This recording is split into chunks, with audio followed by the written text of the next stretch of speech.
नमस्कार दोस्तों। आज हम आपके लिए एक बेहद खास और विस्तारपूर्ण न्यूज़ बुलेटिन लेकर आए हैं। इसलिए दोस्तों, अगर आप हमारे चैनल पर नए हैं तो अभी चैनल को सब्सक्राइब कर लीजिए, वीडियो को लाइक ज़रूर कीजिए ताकि ये जानकारी ज़्यादा से ज़्यादा लोगों तक पहुंच सके और इसे अपने दोस्तों, रिश्तेदारों, सहकर्मियों और ख़ासकर उन सभी पेंशन धारकों के साथ शेयर कीजिए जिन्हें इसकी सबसे ज़्यादा ज़रूरत है। आपकी एक शेयर किसी बुजुर्ग के चेहरे पर मुस्कान ला सकती है और उन्हें उनके अधिकारों के बारे में जागरूक कर सकती है। वीडियो के नीचे कमेंट करके ज़रूर बताइए कि आप इन प्रस्तावित बदलावों के बारे में क्या सोचते हैं। आज हम एक ऐसे विषय पर विस्तार से बात करने जा रहे हैं जो सिर्फ एक सरकारी योजना या आर्थिक प्रावधान भर नहीं है, बल्कि करोड़ों परिवारों की सांसों, उम्मीदों और आत्मसम्मान से जुड़ा हुआ है। ये मुद्दा आपकी रोज़मर्रा की ज़िंदगी से लेकर आपके आने वाले कल की सुरक्षा तक हर स्तर पर असर डालता है। ये उन सभी मेहनतकश लोगों की कहानी है जिन्होंने अपने जीवन का स्वर्णिम समय कारखानों, दफ्तरों, निर्माण स्थलों, खेतों और अनगिनत कार्यस्थलों पर पसीना बहाते हुए गुजार दिया, जिन्होंने अपनी जवानी देश की अर्थव्यवस्था को मजबूत करने में लगा दी और अब बुढ़ापे में एक सम्मानजनक, सुरक्षित और स्थिर जीवन की उम्मीद लगाए बैठे हैं। ये उन परिवारों का भरोसा है जो हर महीने आने वाली एक निश्चित राशि पर अपना घर चलाते हैं, दवाइयाँ खरीदते हैं, बच्चों की पढ़ाई में सहयोग करते हैं और अपनी छोटी छोटी ज़रूरतों को पूरा करते हैं। जब हम पेंशन की बात करते हैं तो हम केवल पैसों की बात नहीं कर रहे होते, हम उस भरोसे की बात कर रहे होते हैं जो एक बुजुर्ग को ये विश्वास देता है कि वो किसी पर बोझ नहीं है, वो आत्मनिर्भर है, वो सम्मान के साथ जीवन जी सकता है। अगर आप चाहते हैं कि पेंशन से जुड़ी हर छोटी और बड़ी जानकारी, हर सरकारी अपडेट, हर संभावित बदलाव और हर आधिकारिक घोषणा आप तक बिना किसी भ्रम और बिना किसी अतिशयोक्ति के पहुंचे, तो ऐसे विषयों पर सजग और जागरूक रहना बेहद ज़रूरी है। क्योंकि पेंशन जैसे संवेदनशील मुद्दों पर अक्सर अफवाहें बहुत तेज़ी से फैलती हैं और कई बार लोग अधूरी जानकारी के आधार पर गलत फैसले ले लेते हैं। इसलिए ज़रूरी है कि हम तथ्यों को समझें, आधिकारिक घोषणाओं का इंतजार करें और हर चर्चा को संतुलित नज़रिए से देखें।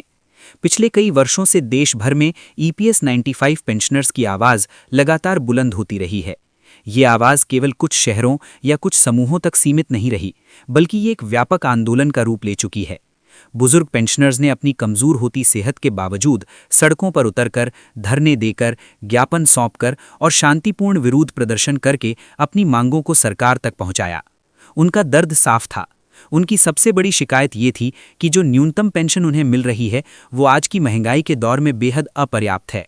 दवाइयों की कीमतें बढ़ चुकी हैं, किराया बढ़ चुका है, राशन की लागत बढ़ चुकी है, बिजली पानी के बिल बढ़ चुके हैं और इन सब के बीच यदि किसी बुजुर्ग को हर महीने केवल इतनी रकम मिले जिससे बुनियादी ज़रूरतें भी पूरी ना हों, तो ये स्थिति वास्तव में चिंता का विषय बन जाती है।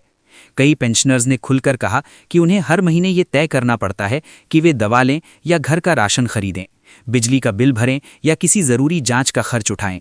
ये स्थिति किसी भी समाज उचित नहीं मानी जा सकती। इसी पृष्ठभूमि में अब ये चर्चा तेज हो गई है कि पेंशन व्यवस्था में व्यापक सुधार की तैयारी की जा रही है। बैठकों का दौर बढ़ा है, विभिन्न संगठनों के प्रतिनिधियों और अधिकारियों के बीच विचार विमर्श हुआ है और ये संकेत मिल रहे हैं कि लंबे समय से लंबित मांगों पर गंभीरता से विचार हो रहा है। हालांकि यहाँ ये स्पष्ट करना बेहद ज़रूरी है कि जब तक सरकार की ओर से कोई आधिकारिक अधिसूचना, गज़ट नोटिफिकेशन या स्पष्ट परिपत्र जारी नहीं होता, तब तक किसी भी चर्चा को अंतिम निर्णय नहीं माना जा सकता।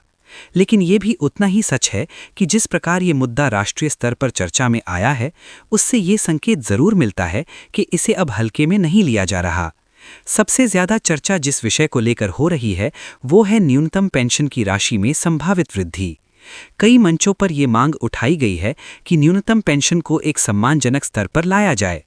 कुछ चर्चाओं में 7,500 रुपये तो कहीं 9,000 रुपये प्रतिमाह की बात कही जा रही है। इसके साथ ही महंगाई भत्ता यानी DA जोड़ने की मांग भी प्रमुखता से उठ रही है। महंगाई भत्ता इसलिए महत्वपूर्ण है क्योंकि समय के साथ वस्तुओं और सेवाओं की कीमतें बढ़ती रहती हैं।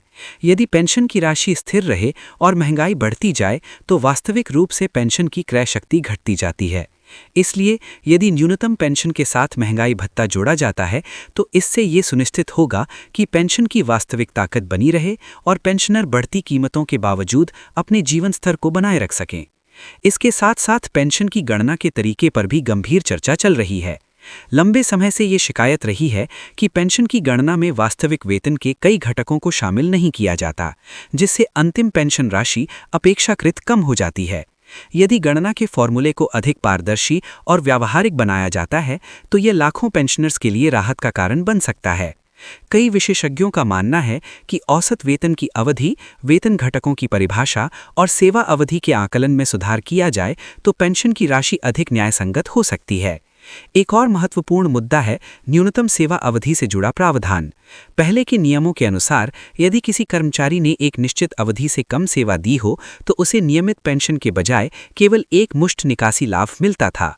इससे वे लोग पेंशन की सुरक्षा से वंचित रह जाते थे जिन्होंने कुछ वर्षों तक योगदान दिया लेकिन किसी कारणवश नौकरी जारी नहीं रख पाए। अब ये चर्चा है कि इस प्रावधान को अधिक लचीला बनाया जा सकता है ताकि कम अवधि तक काम करने वाले कर्मचारी भी किसी न किसी रूप में पेंशन सुरक्षा के दायरे में आ सकें। ये बदलाव विशेष रूप से महिलाओं, असंगठित क्षेत्र के कर्मचारियों और बार-बार नौकरी बदलने वाले श्रमिकों के लिए महत्वपूर्ण साबित हो सकता है। पारिवारिक पेंशन का मुद्दा भी उतना ही अहम है। जब किसी पेंशनर का निधन हो जाता है तो उसके परिवार के सामने आर्थिक संकट खड़ा हो जाता है। यदि पारिवारिक पेंशन को मजबूत किया जाता है और मूल पेंशन का बेहतर अनुपात दिया जाता है तो इससे विधवा, आश्रित बच्चों और परिवार के अन्य सदस्यों को स्थिरता मिल सकती है। बच्चों की शिक्षा, स्वास्थ्य और दैनिक खर्चों को देखते हुए ये सुरक्षा बेहद जरूरी है। कई संगठनों ने यह भी सुझाव दिया है कि आश्रित बच्चों के लिए विशेष प्रावधान किए जाएं ताकि उनकी पढ़ाई बीच में न छूटे। डिजिटलीकरण भी सुधारों का एक प्रमुख हिस्सा माना जा रहा है।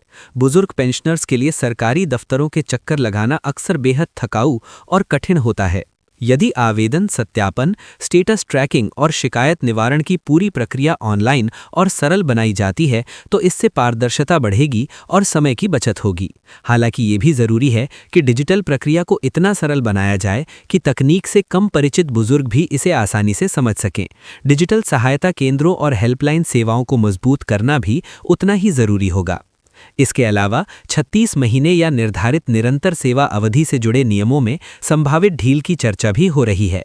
यदि ऐसे नियमों को अधिक उदार बनाया जाता है तो इससे उन लाखों श्रमिकों को फायदा हो सकता है जिनकी नौकरी अस्थिर रही है। असंगठित क्षेत्र के कर्मचारी, दिहाड़ी मजदूर और ठेका श्रमिक अक्सर लंबे समय तक एक ही संस्थान में काम नहीं कर पाते, जिसके कारण वे पेंशन लाभ से वंचित रह जाते हैं। नियमों में लचीलापन उन्हें भी सुरक्षा कवच प्रदान कर सकता है। यदि इन सभी सुधारों को लागू किया जाता है तो इसका व्यापक सामाजिक और आर्थिक प्रभाव होगा। न्यूनतम पेंशन में वृद्धि से बुजुर्गों की क्रय शक्ति बढ़ेगी, जिससे स्थानीय बाजारों में मांग बढ़ेगी और अर्थव्यवस्था को भी गति मिलेगी। महंगाई भत्ता जुड़ने से दीर्घकालिक स्थिरता आएगी। पारिवारिक पेंशन मजबूत होने से सामाजिक सुरक्षा तंत्र सुदृढ़ होगा। डिजिटल पारदर्शिता से भ्रष्टाचार और देरी की संभावनाएं कम होंगी। और सबसे महत्वपूर्ण बात यह होगी कि बुजुर्गों के चेहरे पर आत्मविश्वास और सम्मान की मुस्कान लौटेगी। हालांकि हमें यह भी समझना होगा कि किसी भी बड़े सुधार के लिए वित्तीय संसाधनों की आवश्यकता होती है। यदि न्यूनतम पेंशन को बड़े स्तर पर बढ़ाया जाता है और महंगाई भत्ता जोड़ा जाता है तो इसके लिए अतिरिक्त फंडिंग की जरूरत पड़ेगी। इसलिए सरकार के सामने वित्तीय संतुलन बनाए रखने की चुनौती भी होगी। लेकिन सामाजिक सुरक्षा पर किया गया निवेश लंबे समय में समाज को स्थिर और मजबूत बनाता है। कुल मिलाकर पेंशन सुधार केवल आर्थिक निर्णय नहीं है, ये सामाजिक न्याय का प्रश्न है। ये उस पीढ़ी के प्रति हमारी जिम्मेदारी है जिसने अपने जीवन का बड़ा हिस्सा राष्ट्र निर्माण में लगाया। यदि आने वाले समय में न्यूनतम पेंशन में वृद्धि, महंगाई भत्ता, सेवा अवधि में लचीलापन, पारिवारिक सुरक्षा और डिजिटल पारदर्शिता जैसे कदम लागू होते हैं तो ये वास्तव में एक ऐतिहासिक मोड़ साबित हो सकता है। लेकिन अंतिम सत्य वही होगा जो आधिकारिक घोषणा के माध्यम से सामने आएगा। तब तक हमें सजग रहना है, जागरूक रहना है और तथ्यों के आधार पर ही अपनी उम्मीदों को आकार देना है। पेंशन केवल एक मासिक भुगतान नहीं बल्कि सम्मान, सुरक्षा और आत्मनिर्भरता का प्रतीक है और यही इसकी सबसे बड़ी ताकत है।